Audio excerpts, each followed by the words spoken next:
Hola, ¿qué tal? Los saludo de la manera más cordial y amable posible. Hoy vamos a ver el laboratorio de operaciones unitarias. En esencia, este laboratorio se utiliza para poder ver equipos de transferencia de calor y transferencia de masa. Nosotros estamos interesados en analizar los equipos de transferencia de calor. Antes que nada y de poder ver cómo funcionan y qué precauciones hay que tener, es esencial primero conocer las reglas básicas del laboratorio, desde el equipo de seguridad hasta el comportamiento que debe haber dentro del mismo. En primer caso, lo que se debe portar es una bata o camisa manga larga. En todo caso, también se podría utilizar una chompa, siempre y cuando cubra nuestros antebrazos, ya que como vamos a trabajar con equipos que contienen flujos a elevada temperatura, evitar quemaduras que puedan empeorarse. Entonces, eso es por una parte. Por otro lado, portar botas de seguridad con casquillo y los guantes de carnaza son indispensables, puesto que como vamos a trabajar con equipos que consumen una gran cantidad de corriente eléctrica, es esencial proteger nuestras manos con algún aislante, como son los guantes de carnaza. Los lentes de seguridad también van a ser primordiales en caso de alguna salpicadura o algún incidente que pueda ocurrir dentro del laboratorio. Como podemos ver, aquí está el decálogo donde rigen las normas básicas en las que nosotros tenemos que cumplir dentro del laboratorio. Eso por una parte. También la parte de la visión que hay dentro de este equipo y con qué fin se realizan estas prácticas. Entonces, en esencia es estar protegidos en todo momento y estar atento a que los equipos estén operando de manera correcta. Siempre y cuando se cubran todas estas reglas, todo va a salir bien y no debe haber ningún problema. Bueno, a continuación voy a explicar el equipo de estudio de dinámica de fluidos y bombas. El equipo consta de su tablero de control, un tanque donde tenemos el agua y un arreglo de tuberías. La primera tubería es una tubería de desfogue para que el equipo no se sobrepresione. Esta siempre está abierta. Las siguientes son para manejar los flujos y los arreglos de las tuberías. Como podemos ver, tenemos una serie de válvulas como esta y esta que sirven para controlar el flujo volumétrico. La finalidad de este equipo es visualizar las características que tiene un fluido dependiendo del flujo que posee. Esto a través del número adimensional Reynolds. El número de Reynolds es la relación entre las fuerzas inerciales y las fuerzas viscosas de un fluido. A través de un orificio que vemos por aquí, inyectamos tinta, la cual pasa a través de este tubo que es transparente. Según la forma que tome la tinta en el flujo, podremos saber si tenemos un flujo laminar o un flujo turbulento. En el flujo laminar, las fuerzas viscosas son las que predominan. Las partículas del fluido se mueven en capas paralelas, no mezclándose muy bien entre sí. En cambio, con un fluido turbulento, las partículas se mueven de manera caótica, mezclándose entre sí. Bueno, a continuación voy a explicar cómo fue el manejo del equipo. Lo primero es conectar la corriente. Usamos guantes de seguridad, ya que las bombas necesitan un alto voltaje. Después de encender el equipo, antes de encender las bombas, verificamos el arreglo de tuberías. A pesar de que ya tenemos la tubería de desfogue, tenemos que arreglarlo de la manera que vayamos a utilizarlo. Ya verificado el arreglo de tuberías, encendemos el interruptor general y quitamos el paro de emergencia. A continuación, encendemos la bomba que vamos a utilizar.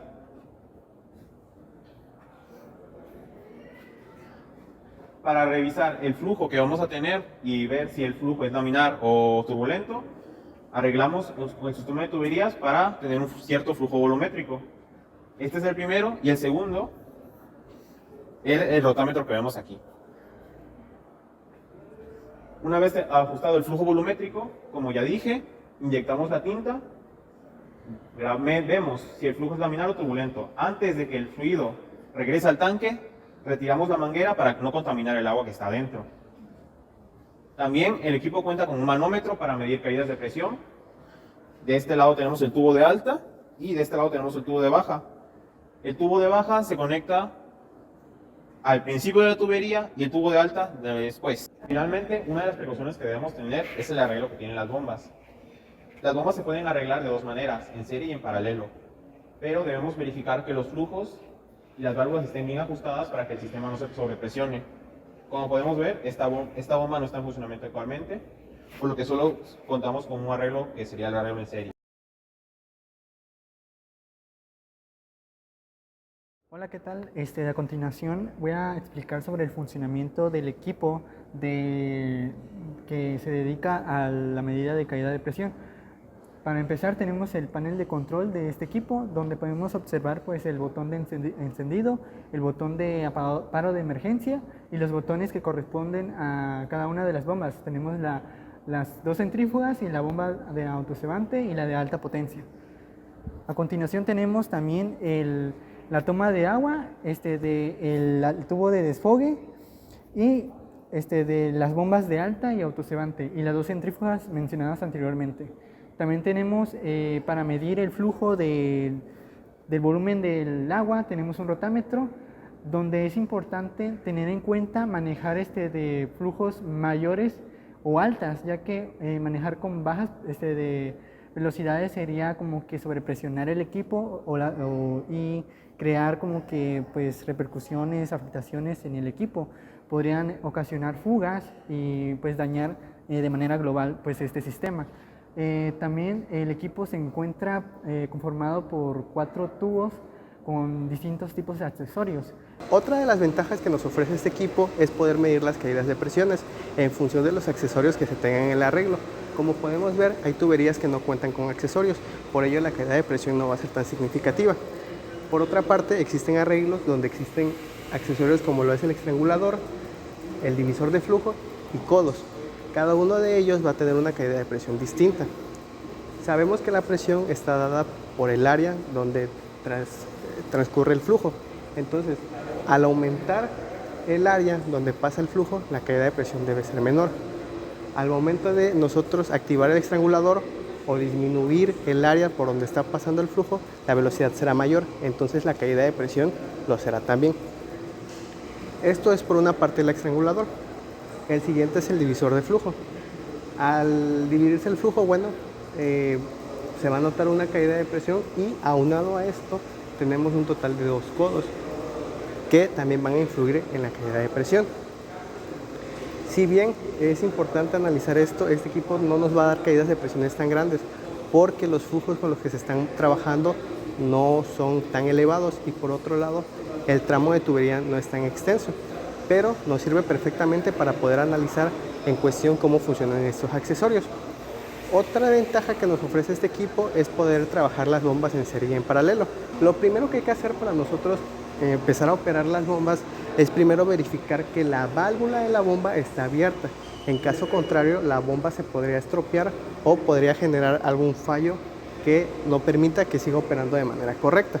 Es por ello que tenemos que verificar que la bomba en cuestión que nosotros vayamos a encender esté abierto el canal para que fluya pues el líquido. Entonces, para empezar a operar las bombas, lo primero que tenemos que hacer es energizar el tablero y conectarlo. Cabe recalcar que hay que hacerlo con los guantes, con el equipo de seguridad, para no estar bajo ningún riesgo que pueda comprometer nuestra salud. Entonces, una vez que se conecta el equipo, ya podemos energizarlo. En cuestión, cada botón indica qué bomba se va a prender. Como se reitera nuevamente, los flujos con los que se tienen que trabajar no deben ser tan elevados porque las tuberías no son tan grandes y los tramos de tubería, no son tan largos. Entonces, es mejor trabajar con flujos que no generen una sobrepresión y vayan a hacer que los tubos revienten. Entonces, verificamos esa parte. Encendemos la bomba en cuestión y podemos comenzar a operar regulando el flujo. Lo podemos regular con el siguiente dispositivo. Aquí nosotros podemos ver la cantidad de caudal que va a estar pasando o que se permite pasar. Entonces esta parte es importante y también por otro lado verificar si existe alguna tubería que esté dañada, como lo indican aquí las cintas. Es preferible que con esos tramos no se trabaje y se cierre como está aquí. Ok, ahora me toca a mí explicar lo que es el desmineralizador. Bueno, el desmineralizador es uno de los procesos más importantes dentro de alguna planta, ya que el desmineralizador es el previo a la caldera. El objetivo del desmineralizador es realizar un intercambio iónico para retirar todos aquellos metales disueltos en el agua de alimentación a la caldera y así cerciorarse y evitar, en la medida de lo posible, que haya sedimentos de calcio o magnesio principalmente dentro de los tubos de la caldera, ya que esto se considera un factor de obstrucción que podría restarle eficiencia a nuestra caldera. Para la realización de esta práctica, lo primero que se hizo fue cerciorarse que esta válvula de alimentación de agua nos dé un caudal de 2 litros por minuto. Sin embargo, ya que solo contábamos con probetas de tamaño de 1 litro, lo que tuvimos que hacer es medir un caudal de medio litro en 30 segundos. Una vez que nos cercioramos que está cayendo ese caudal aquí, cerramos esta válvula y abrimos esta válvula, la cual va a alimentar a nuestras unidades de intercambio iónico. Muy bien, posteriormente que nos hayamos cerciorado de que este caudal esté correctamente medido, vamos a hacer un arreglo de válvulas para que el flujo de alimentación entre por la parte de arriba de nuestra unidad catiónica. El proceso que se lleva a cabo aquí es un proceso de remoción de iones con carga positiva, que son principalmente metales disueltos en el agua que provocan los sedimentos ya dichos anteriormente en la caldera. El proceso que se lleva a cabo aquí es mediante un intercambio en una resina, en este caso catiónica. Lo que se hace es que por cada carga de metal que entra a la resina nos da un protón o un H+. Después de esto, vamos a abrir nuevamente haciendo un juego de válvulas para que el flujo que sale de la unidad catiónica alimente ahora por la parte de arriba nuestra unidad aniónica. Lo que se hace aquí es un proceso similar al que se hizo en esta unidad. Por cada molécula con carga negativa, que principalmente son la contraparte o el anión que acompaña a nuestro ion metálico, los cuales principalmente van a ser cloruros, sulfatos, bromuros, entre otros, entran a una resina, en este caso aniónica, y nuevamente se repite el proceso. Por cada carga que la resina acepte dentro de ella, nos va a devolver una carga negativa en forma de OH-. Tal vez se estarán preguntando, si aquí me da acidez y aquí me da basicidad, ¿no tendré un agua desbalanceada de pH? Tal vez muy positiva, eso quiere decir muy ácida, o tal vez muy negativa, eso quiere decir muy básica. Pues no, ya que cuando hacemos un balance por cargas de materia, nos damos cuenta que la carga positiva en cualquier medio es igual a la carga negativa en cualquier medio. Tenemos este balance. Por lo tanto, la cantidad de cargas positivas que salen aquí se compensan con la cantidad de cargas negativas que salen de esta unidad aniónica. Posteriormente de que se hizo este proceso, hacemos un nuevo arreglo de válvulas para que este flujo alimente a esta llave de aquí. Después de que se hizo esto, tomaremos unas muestras y mediante un titulador, que en este momento no contamos con él, el cual nos indica por cada gota 20 partes por millón de dureza, medida normalmente en calcio 2+. Y mediante titulación por gotas vamos a saber cuánta dureza tiene nuestra agua y cuántos minerales se les quitó previamente. Muy bien, una de las consideraciones que debemos de hacer es cerciorarnos de manera muy exacta que el caudal que alimente nuestras unidades sea el correcto. ¿Por qué? Este equipo no lo vamos a operar en continuo, este equipo lo operamos por lotes. ¿Qué quiere decir? Lo dejamos cierta cantidad de tiempo llenando esta unidad y después cerramos esa válvula de alimentación. Por lo tanto, si el caudal que tenemos aquí alimentando nuestra unidad es más del necesario, puede que se nos vaya a desbordar tanto esta unidad como esta unidad. Y eso es algo que no requerimos, que no necesitamos y que debemos de prevenir. Ahora, también es necesario hacer correctas mediciones del agua antes de tratarla en las unidades y del agua después de tratarla en nuestras dos unidades. ¿Por qué? Necesitamos saber que estos equipos estén funcionando de manera correcta. El día que nosotros hicimos nuestra práctica, los equipos no estaban funcionando de manera correcta, la resina ya estaba muy contaminada y por lo tanto solamente notamos un cambio o una disminución en la dureza del agua de 20 partes por millón.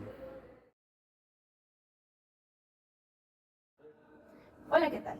En este caso les voy a explicar lo que es el uso de este equipo, donde nosotros vaciamos el tanque. Y bueno, estoy aquí parada encima de un depósito de agua. Y este nos va a ayudar a que nosotros podamos llenar el tanque.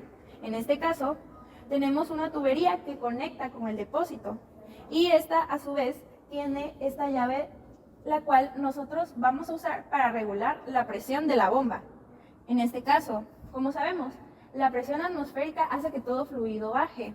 Entonces, nosotros ocupamos que el agua suba hasta la parte superior del tanque. La bomba nos va a ayudar a hacer esto. Y en este caso, una vez que el agua esté en la parte superior, nosotros en la práctica necesitamos una escalera en la cual nosotros podamos observar si el flujo de agua está yendo correctamente. A partir de esto, nosotros empezamos el llenado del tanque. ¿Cómo podemos saber si ya se llenó o no? Pues bueno, tenemos esta parte de aquí, esta manguera. Al momento que se esté llenando, vamos a poder observar cómo el agua va pasando. Entonces, una vez que llegue aquí en el tope, pues nos indicará que el tanque ya está lleno. Una vez que el tanque ya se encuentra lleno, pasamos a primero apagar la bomba, que no haya flujo de agua, y de ahí nos vamos a la parte inferior del tanque. Como se puede observar, aquí hay una llave, la cual nosotros vamos a poder abrir para permitir el paso del flujo del agua. En este caso, nosotros vamos a tener 4 tipos de tubos. Estos se deben de colocar en esta parte y nosotros, al abrir la llave, va a permitir que el flujo pase a través de los tubos o del tubo de su elección. En este caso, como se puede observar aquí, tenemos diferentes tipos de tubo y estos pueden ser con una área transversal más grande o más largos, y en este caso eso diferirá dependiendo de cada tubo la cantidad de tiempo en la cual el tanque va a vaciarse. Nosotros debemos de tener a consideración aquí que al momento de nosotros tener el tanque lleno y debido a la presión atmosférica cae, entonces tenemos lo que es una diferencia de presión, la cual va a influir también. Otro factor que influye es la resistencia a la fricción. Esto porque el fluido, al momento de estar en contacto con las paredes del tubo, va a ralentizar el paso del fluido. A continuación, tenemos el equipo para el estudio de mezclado de líquidos. Este está conformado por un tanque de mezclado con capacidad máxima de 34 litros. Cuenta así con una serie de deflectores que se encuentran a lo largo del tanque, con un eje rotatorio que está impulsado a través de un motor que es controlado por el panel de control del equipo. El propósito de este equipo es observar los diferentes comportamientos que se pueden lograr para el mezclado de los líquidos que se puedan encontrar dentro del tanque, lográndose notar que existen diferencias dependiendo del tipo de propelas que se puedan utilizar en este equipo. Para este laboratorio contamos con una serie de propelas conocidas como paletas. Estas paletas generan un tipo de flujo dentro del tanque al momento de que son utilizadas, conocidos como un flujo radial, que estas se van incorporando conforme se va incrementando la velocidad del equipo con la que se está operando el eje rotatorio. Es importante mencionar que este tipo de propelas son específicas para este equipo, pues también podemos encontrar otro tipo de propelas como lo son las propelas de hélice, que estas generan otro tipo de flujo que se conoce como flujo axial o como flujo tangencial. Para poder observar este efecto dentro del tanque, procedemos a mostrar cómo funciona este equipo. De primera mano necesitamos cerciorarnos de que este equipo esté completamente apagado y de que esté activado el paro de emergencia para su funcionamiento. Después se procede a conectarse el equipo. Es importante aquí comentar que es necesario portar los guantes de cardaza para poder conectar nada más el equipo, pero debido a las condiciones en las que ésta opera, solo es necesario para poder hacer la conexión del equipo. Una vez conectado el equipo, lo que se procura es que se empiecen a poner el tipo de paletas que se van a utilizar en el eje rotatorio. Estas funcionan de la siguiente manera. Como podemos observar, aquí contamos con una serie diferente de paletas con las que podemos operar el tanque. Para poder colocar las paletas y poder ver el objeto de mezclado, primero necesitamos colocar este eje dentro de la paleta que se vaya a utilizar.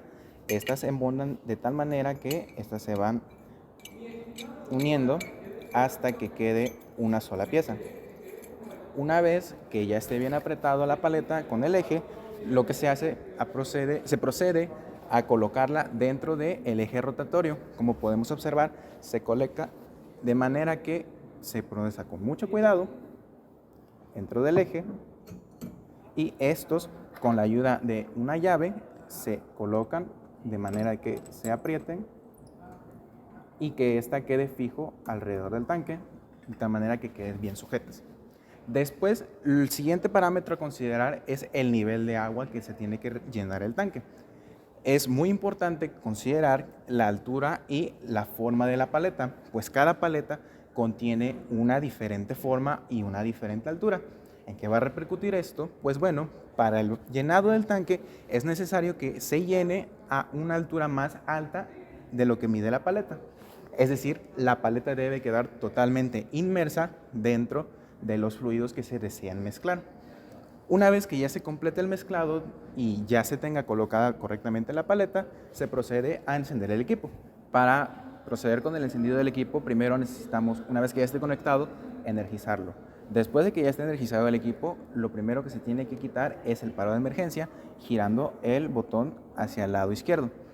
Quitado el paro de emergencia, es necesario cerciorarse de que la perilla de control de velocidad esté ubicada en ceros. Si ya está ubicada en ceros, entonces se procede a activar el botón de marcha del botón de agitación, el botón de aquí.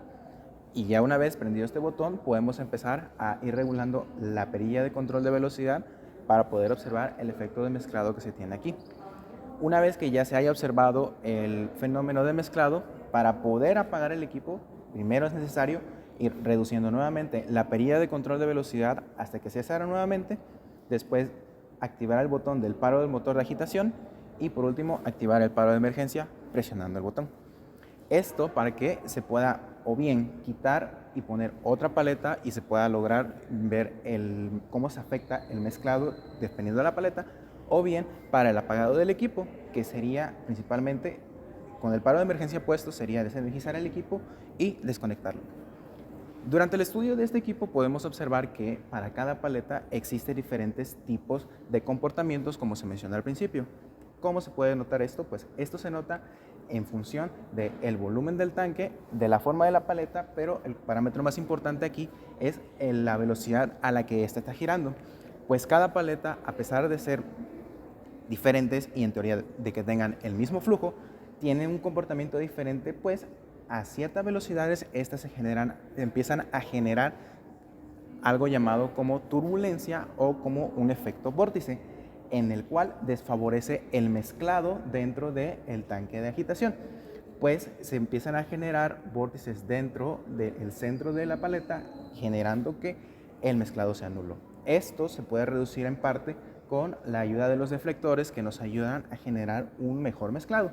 Sin embargo, esto es un parámetro muy importante al momento de que nosotros estemos operando el equipo, pues es importante que no se nos riegue afuera del tanque, mencionándose que o bien el tanque puede estar abierto, como el de este caso, o bien el tanque puede estar cerrado.